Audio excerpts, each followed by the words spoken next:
good to treat other people the way you would like to be treated yourself. It's like a golden rule, and there's a reason for it. And that reason is that we're connected in some strange way that we don't totally understand. And unless you are good to other people around you, unless you're kind and friendly and warm and loving, you're not going to enjoy this life. You're just not. You're going to be problems everywhere you go. You're going to have problems everywhere you go. You got to figure out a way to enjoy this life. It's not because of Jesus. It's not because of Moses. It's not because of anybody that may or may not have ever existed. It's because that's how you fit in better in the world. That's how you stay positive. And it doesn't have to be some that was written 5,000 years ago on animal skins. That doesn't have to be the golden rule because it's old. That's dumb. We need to figure out, like, now, today, what is, the best way to live your life? What is the, there's got to be ways you can be putting forward the most positive energy. I mean, we know objectively what's causing pollution. We know objectively what's causing birth defects, and we're taking in too much chemicals and not enough vitamins. We know objectively all this stuff. We know how to organize our world, and yet we don't do it. We know how to organize our health, and yet very few people do it. We know all these things. The right path to, like, being like a happy, healthy person is to do all the shit that we already know you're supposed to do. Take care of your body, take care of your health, take care of your mind, your stress, meditate, be kind to people. We all know that. I mean, you ask anybody, they know how to get by and to be the most evolved version of you that you can be. I mean, it's not like a magical checklist. If you talk to people about it, you said, okay, here you got a person, you want to improve them. What are the things you're going to do to them? Okay, well, if I was a life coach, the first thing I would say is this guy's got to get on a diet that makes him healthy. I don't mean a diet just to lose weight. I mean just healthy foods in your body. Many vegetables. Vegetables, a lot of good quality protein, a lot of water. Stop the sodas, stop the bullshit. Start working out your body and get a better sense of, like, how this machine feels when it's moving, it's flowing better, there's less tension in it, your mind feels like relaxed, and you enjoy every single moment of the day better. Step one, everybody knows that step, right? What's step two? Be cool to people. Be nice to as many people as you can. Smile at as many people as you can. Have them smile back at you. Tip well when you go to restaurants. Just do the most you can. Be as nice as you can, and just still manage to not have people walk all over you. Just get through this life as nice as you can. What else? Do what you want to do with your life, right? Don't go be doing something you don't enjoy. Don't do something don't get locked into, a car that you can't afford and doing something crazy because you need the money. Don't do that. Do what you want to do. Do what the f is it that you really want to do?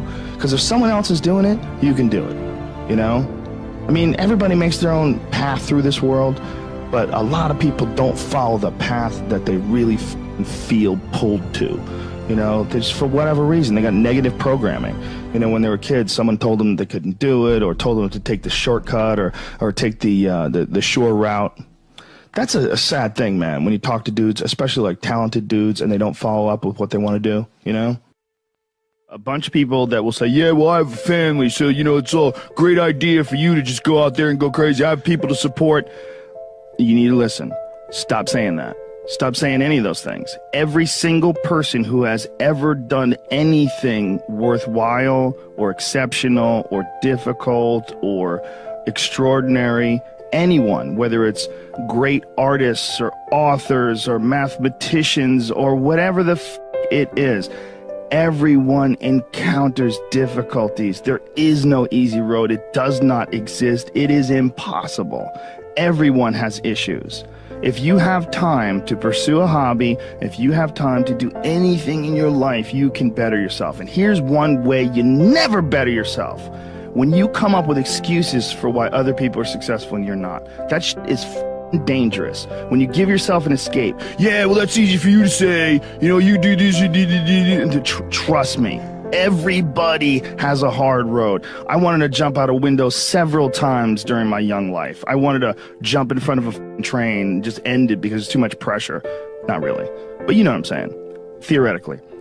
We all go through hard times. We all go through depression. We all go through doubt and moments in your life where it's really difficult and you're trying to figure out what your path is going to be. It's hard as But Stefan and I were talking about this before the podcast starts, that is what makes you a person. And those difficult moments are what build your character. Show me a great man who's the son of a great man.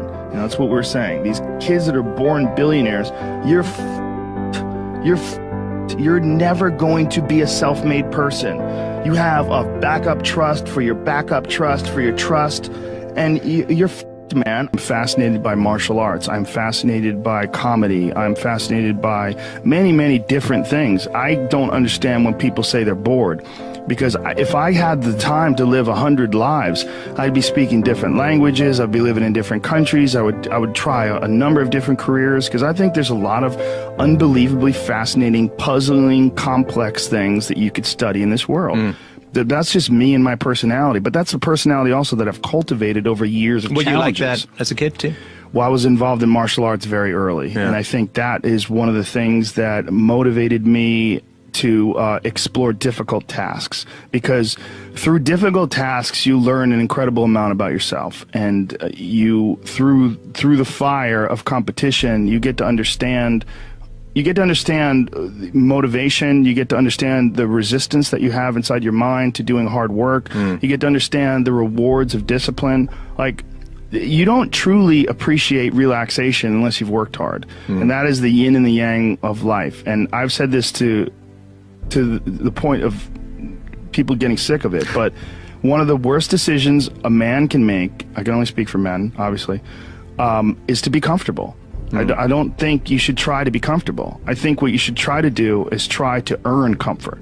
And if you can get a day off where you've worked hard and you've accomplished goals, that day off will be so sweet.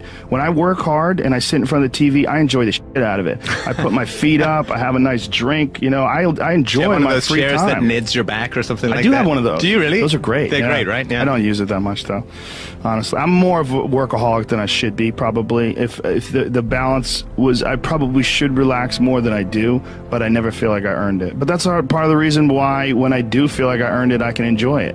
It's because I am more connected to the idea that I need to accomplish things, and it's not like for anybody else's benefit other than my own, or anybody else's approval other than my own. When I have a task, whether it's today I'm going to write 1,000 words, or 2,000 or whatever the number is. If I don't do that, I write things down. Like, I'll write down a list of things that get accomplished that day. And if I don't accomplish that, I'll get sick. Like, it'll drive me crazy. If I can't fill out that list, that drives me nuts, but that's what led me to be a championship level martial artist. That's what led me to achieve it's like that. It's the reinforcement of those goals, like understanding that you can achieve those goals. It's going to be difficult. You're going to push through the difficulty, and then you're going to understand what difficulty truly is, and how much of it is just mental, how much of it is just in your mind, this adversity to difficult task or to struggle. And a lot of people have that. They're scared. They're scared of complications. They're scared of failure. Failure is a big one that people are afraid of, but failure is one of the most important things you could ever have as far as like the motivation to do things differently. One of the reasons why I think that I'm good at friendships and relationships is because I've failed at them in the past. One of the things that I'm good at comedy is because I've bombed on stage. One of the reasons why I'm good at work is because I've been a shit worker in the past, and I know the feeling of failure, the feeling of shame, of being like a weak, non-motivated, lazy person. It's a weak feeling. You don't respect yourself. And I have this phrase that I use all the time to people to try to motivate people. I say that be the hero in your own movie. Pretend that if your life was a movie and your life started now, what would the hero do? What would the person that you respect do? What would the person that you admire, person that inspires you, what would they do? Well, do that and if you do that, you slowly build momentum. You today I did what I wanted to do. Today I started a class in yoga. I did this. I did all these things that I was saying I wasn't going to do, and now I feel momentum. And momentum is a very important point in people's lives. That's why some folks don't like to take days off, because they feel like they're losing momentum, and they sort of have to restart the wheel up again after a vacation. And there's a lot of folks that live life on a cushy cloud of marshmallows and bullshit, and then one day something goes wrong. And I mean, that's why spoiled kids are so sad. Like a spoiled young boy is one of the saddest things ever. A young boy that becomes a man and can't take care of himself, and his dad has to keep on rescuing him. His dad has to keep on bailing him out of situations and giving him money. I've met guys like that, and that is a crippling affliction when they don't have the character themselves to be able to get by in life. They constantly need someone to help them and bail them out. Even as a grown man, I've met guys in their 40s that still need help from their parents. I'm like, what the man? You're never going to get it right, because somewhere along the line they didn't face enough of the adversity to realize that there's sometimes you just got to get up and get shit done.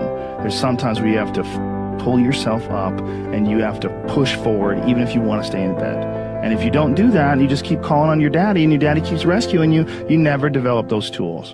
You never develop that ability to recognize what you're doing wrong with your life.